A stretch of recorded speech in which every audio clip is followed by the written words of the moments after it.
pangalan ng grupo? Ang pangalan po ng grupo namin ay 719. Ito po ang logo namin. Ang 719 po ay nagmula sa ating tatlong pioneers na papangalanan ko, kagaling kay Kuya Zach, kay Lady Pangga, or kay Nicole Yala at sa akin po. Ang 7, yung mga mansaris namin kasi namin yan eh. 7, tapos 9 and 19. Yung 9 and 19, pinag-combine na lang namin, kaya naging 719 siya. Next question. Kailan nagsimula at ilang taon na ang sampa?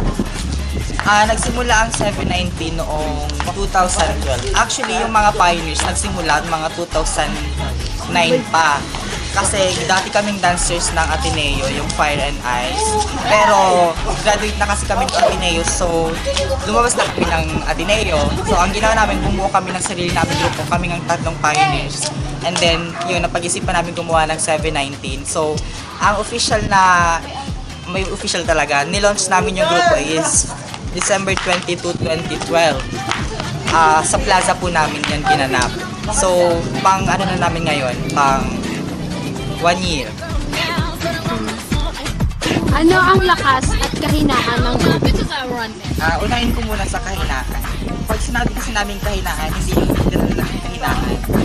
Kumbaga, kahinaan dun yung pumapasok yung mga problema ng grupo namin. Katulad na lang, pagsimula namin sa mga basic is yung pamasahe. Although lahat kami taga-pamaligan, pero kapag may mga times na kumbaga kailangan ng practices, tapos yung iba na relate, ang reason nila is walang pamasahe. Kasi yung grupo namin, hindi kami parang sumasahod. Yung grupo kasi namin is galing sa mga TF-TF lang, pero hindi kami yung palaging may racket na may TF kasi nasali kami yung walang bayan, yung trade, tapos nakarang patag na kami ng bayan. Diba? Pero although under kami ng show ng multimedia production, pero hindi pa ganun kalakas yung kita ng production namin. So kapag naman, sinabi namin kalakasan, ay unahin ko dun pala sa kahinaan naman pala. Kasi yung kahinaan namin, di ba, dancers kami, pero hindi kami yung napaka-versatile na dancers na kaya namin sayawin lahat. Hindi pa kasi namin natatry yung hip-hop. Yun yung pinag-uusapan nila na yung mga crumpings na pambabae kasi yung genre namin is contemporary power ballroom dance. So, mga happening things, kung mga yung kalakas na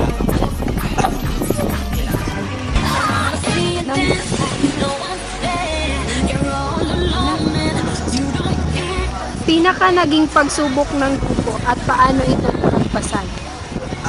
Pinaka matinding pagsubok ng grupo. Kasi sa loob ng grupo, hindi may iwasan yung mga relasyon. And then, hindi na may iwasan kasi yung sa pioneers nagbuo yung relationship. Yung mga late na dumating.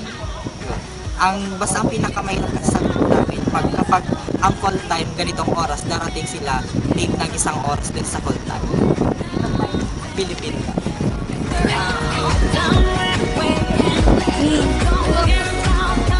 Paano sumali sa grupo?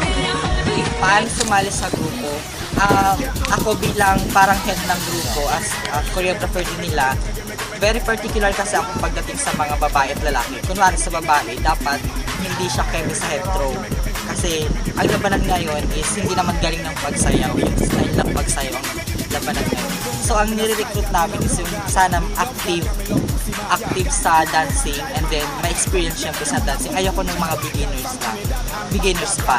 Tapos sa babae, paano sumali ng babae is dapat maganda yung head throw niya, walang keme-keme. Tapos sa grupo kasi namin, ang genre namin is more gifted. Dapat wala siya, hindi siya natatakot kapag gifted. Tapos sa lalaki naman, ay sa height pala ng babae, sa ating possible, hindi yung mataas ng 5'5". Pinakamataas namin is 5'5". Tapos, sa lalaki naman, kayang buhatin yung mga kapartners nila kahit hindi niya kapartners. Tapos, syempre